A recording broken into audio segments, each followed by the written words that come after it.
How's it going, Eliminators? Today I'm going to be showing you guys a cool little trick on how to remove a stuck float pin from just about any carburetor. So let's get right into it.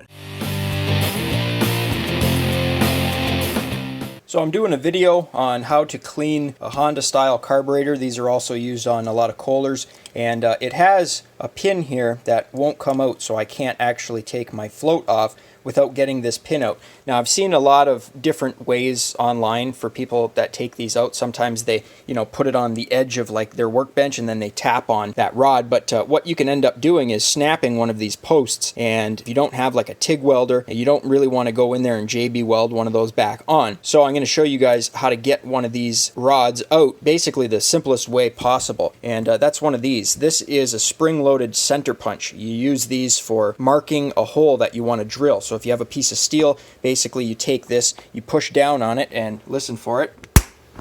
Once you push down far enough, there's a spring that engages, and it actually sends a shock through this tip here that marks a little point in the piece of steel so that you can go and then take your drill bit and it'll line up nicely with the hole.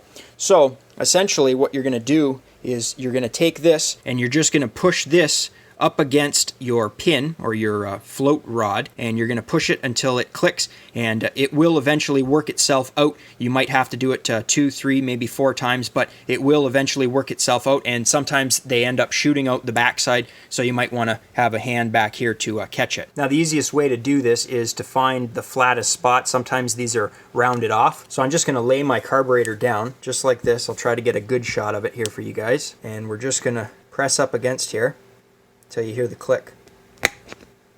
There we go. So not too sure if you guys saw that, but just doing that once, there was enough force in that spring there to pop our rod out far enough to the point where I should be able to just grab it and twist it out. Now if not, you can go in here with a pair of needle nose pliers and kind of just rotate it and pull it out. You don't want to bend it up or down.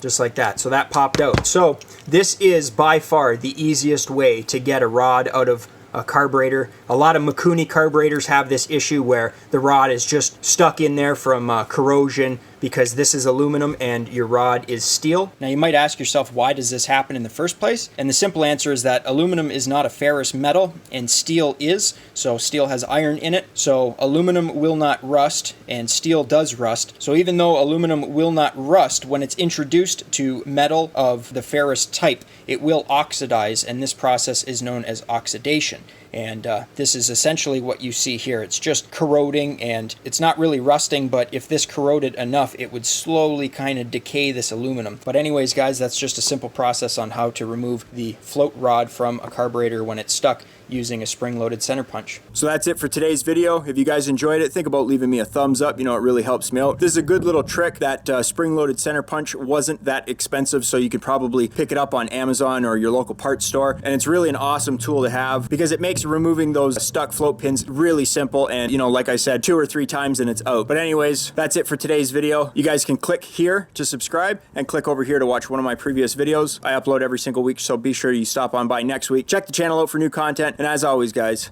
thanks for watching.